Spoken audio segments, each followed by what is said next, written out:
کیسے منوائیں؟ اگر یہ کہتے کہ حضرت علی نبی ہیں، حضرت حسن نبی، حضرت حسین نبی ہیں، امت نہ مانتی۔ نبوت تو آخری نبی پر ختم ہو چکی۔ انہوں نے امامت کے نام پر نبوت کا چور دروازہ کھولا۔ ان کی کتابوں میں لکھا ہے کہ امام جیسے سامنے دیکھتا ہے پیچھے بھی دیکھتا ہے۔ امام نبیوں کی طرح، انسانوں کی طرح ماں کے پیٹ سے پیدا نہیں ہوتا، ماں کی ران سے پیدا ہوتا ہے، تاکہ ہم یہ کہہ سکیں امام کا رتبہ نبی سے بڑا ہے۔ نبی تو دوسرے انسانوں کی طرح ماں کے پیٹ سے آیا ہے، اور امام تو ران سے پیدا ہوتا ہے۔ امام معصوم ہے۔ امام جس چیز کو چاہے حلال بتا دے، جس چیز کو چاہے حرام بتا دے، یہ بھی اتھارٹی، اتنا ادھیکار بھی امام کو ہے۔ یہ سب ان کے عقیدے کتابوں میں لکھے ہیں۔ تو انہوں نے نبوت کا چور دروازہ کھول کر نبی کی وفات کے بعد یہ امامت کے نام سے گویا نبوت کو جاری کیا۔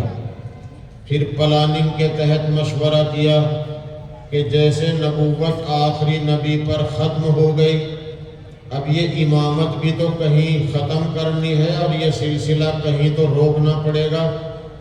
تو سن تو یاد نہیں سن کون سا تھا، لیکن مہینہ یہ تھا، اور تاریخ چاند کی 14 تھی جو اب منگل میں آ رہی ہے۔ انہوں نے بڑی سیانپت کے ساتھ، یہ یہودیوں کی کوکھ سے پیدا ہونے والا فرقہ ہے۔ یہودی دنیا میں سب سے بڑا مکار ہے۔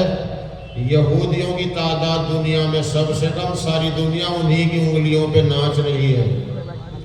تو یہودیوں کی طرح انہوں نے پلاننگ کی اور چاند کی اس مہینے کی 14 تاریخ میں اعلان کر دیا کہ ہمارے 12ویں امام، 11ویں امام حسن عسکری، انہوں نے اعلان کیا کہ اب 12ویں امام پیدا ہو چکے ہیں، وہ آخری امام ہیں۔ لوگوں حلوے پکاؤ، پٹاخے چلاؤ، خوشی مناؤ، آخری امام پیدا ہو گیا۔ لوگوں نے معلوم کیا وہ امام کہاں ہیں؟ انہوں نے کہا وہ امام غیب ہیں۔ امام غیب ہیں یعنی فرضی ہیں، حقیقت کچھ نہیں۔ وہ اللہ کی اصلی کتاب کو لے کر غار میں چھپ گئے۔ غار کا نام سر من رہا، اس غار میں چھپ گئے۔ یہاں تک لکھا ہے کہ قیامت سے پہلے نکلیں گے، حضرت ابو بکر اور حضرت عمر کو قبروں سے نکال کر سولی پہ لٹکائیں گے۔ یہ لکھا ہے کہ حضرت عائشہ کو قبر سے نکال کر سنگسار کریں گے، نعوذ باللہ۔ یہ ہے ان کا مذہب، اس لیے یہ شب برات ان کا تہوار ہے۔ وہی پٹاخے چلاتے ہیں، وہی حلوے پکاتے ہیں۔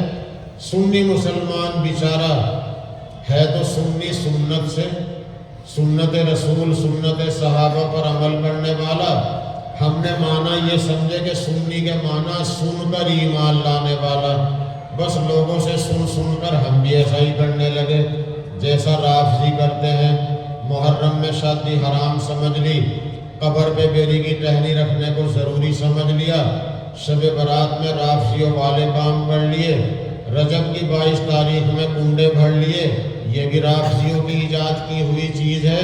آئندہ انشاءاللہ اس کے بارے میں کبھی بتایا جائے گا۔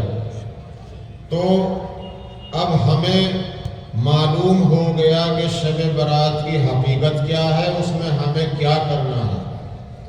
شروع میں نے قرآن کی 2 آیتیں پڑھی۔